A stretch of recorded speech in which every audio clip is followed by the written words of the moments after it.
तो पशुओं से मिलने वाला भोजन दूध, दही, नवनीत, घृत या दूध, दही, मक्खन, घी और अन्न या अनाज से जौ, गोधूम, गेहूँ, ब्री, चावल। तो कुल मिलाकर क्या हुआ कि आर्य लोग पशुओं को पालते थे और खेती भी किया करते थे। ठीक है। इससे पहले आपने पढ़ा हड़प्पा सभ्यता के बारे में। वह सब क्या करते थे? केवल और केवल व्यापार करते थे ज़्यादातर। क्योंकि उनकी सभ्यता कैसी थी? नगरीय थी, और इनकी सभ्यता ग्रामीण सभ्यता थी। तो इतना समझ में आ गया। अब आर्यों के आश्रम व्यवस्था के बारे में हमको समझना है। किसके बारे में? आर्यों के आश्रम व्यवस्था। आश्रम व्यवस्था वास्तव में जीवन को व्यवस्थित करने की एक व्यवस्था है। ठीक है। 4 आश्रम माने गए हैं। कितने आश्रम? 4। पहला है ब्रह्मचर्य। ये 0 से 25 वर्ष तक का है। ठीक, ध्यान दीजिए। यदि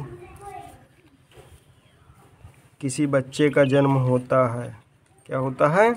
किसी बच्चे का जन्म होता है। अब वह बच्चा 0 से 25 वर्ष तक ब्रह्मचर्य आश्रम का पालन करेगा।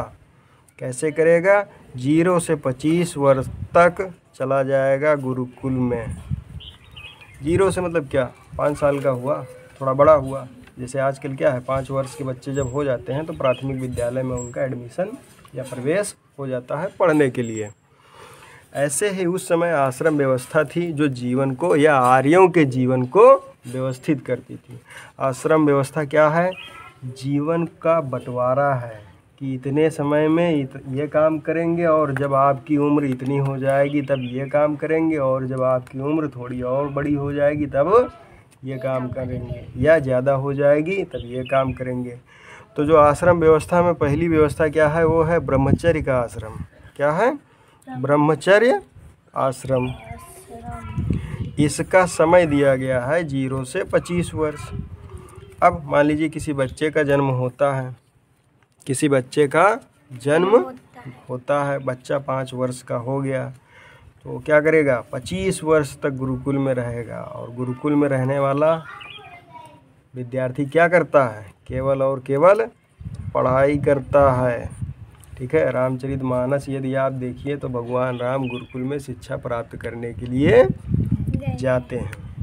ठीक, तो ये हो गई पहली अवस्था। तो पहली अवस्था या ब्रह्मचर्य में क्या होता था? या ब्रह्मचर्य आश्रम में केवल और केवल पढ़ाई या शिक्षा। जैसे इस समय अगर हम आर्यों के आश्रम के आधार पर आपको देखें तो आपका कौन सा आश्रम चल रहा है? ब्रह्मचर्य आश्रम चल रहा है। क्यों? क्योंकि आप शिक्षा प्राप्त कर रहे हैं। ठीक। अब दूसरा क्या है? गृहस्थ आश्रम।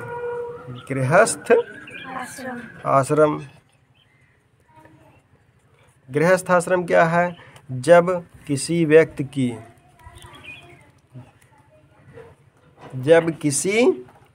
की उम्र 26 से 50 वर्ष के बीच हो जाए।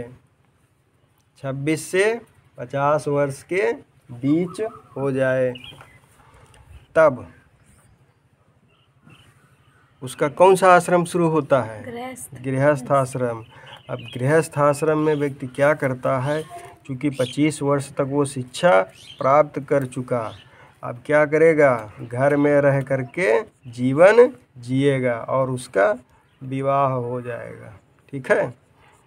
वह गृहस्थ आश्रम का पालन करेगा। तो आर्यों ने उम्र के आधार पर या आयु के आधार पर जीवन को 4 भागों में बांटा, और ये जो बंटवारा हुआ आयु के आधार पर, यह बंटवारा क्या है? आश्रम व्यवस्था है।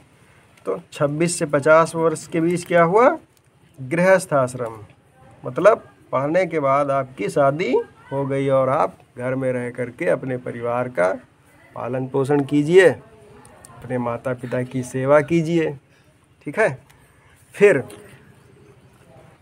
तीसरी अवस्था या तीसरा आश्रम था वानप्रस्थ। क्या था?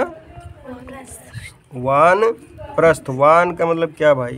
जंगल चले जाना। वान मतलब जंगल या वन। वान वन से बना हुआ है। अब वानप्रस्थ आश्रम में क्या था?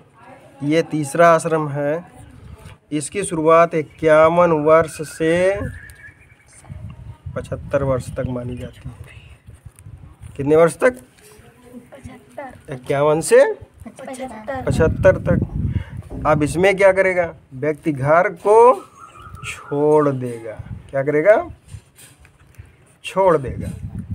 जाएगा कहाँ? वन में। कहाँ जाएगा? वन में या जंगल में चला जाएगा, ईश्वर की खोज में। इतना समझ में आ गया? तो वैदिक काल में क्या था कि 0 से 25 वर्ष के बीच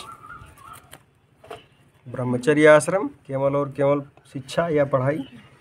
जब उम्र बच्चे की 26 वर्ष हो गई तो 26 से 50 के बीच उसकी शादी हो गई और घर में उसने रहना शुरू कर दिया, जीवन जीना शुरू कर दिया। घर का पालन पोषण, बच्चों का और घर के परिवार के सदस्यों का भरण पोषण करना, यह सारी जिम्मेदारी। और जैसे ही उस व्यक्ति की उम्र 51 वर्ष हो जाती है, या उस समय 51 वर्ष हो जाती थी, तब 51 वर्ष से 75 वर्ष के बीच वो कहाँ रहता था? जंगल में। कौन सा आश्रम शुरू होता था? वानप्रस्थ। इतना समझ में आ गया? अच्छा, अब वानप्रस्थ हो गया और फिर संन्यास। चौथा जो आश्रम है वो है संन्यास। क्या है? संन्यास। 76 वर्ष की उम्र से लगा करके 100 वर्ष के बीच का आश्रम क्या था? संन्यास आश्रम। ठीक। परम पिता परमेश्वर में लीन हो जाना। ठीक है। या भगवान की खोज में चले जाना। ध्यान दीजिए, समझ लीजिए एक बार फिर से। आश्रम कितने? 4। पहला कौन सा? ब्रह्मचर्य। ब्रह्मचर्य का काम क्या? पढ़ाई। आयु 0 से 25 वर्ष। दूसरा आश्रम गृहस्थ, 26 से 50 वर्ष। घर में रहना, पारिवारिक जीवन जीना, शादी विवाह करना, बच्चों का पालन पोषण करना, अपने माता पिता की सेवा करना। और तीसरा वानप्रस्थ, 51 से 75, घर को छोड़ देना, जंगल में चले जाना, कनेक्शन स्थापित करने के लिए। किससे? भगवान से।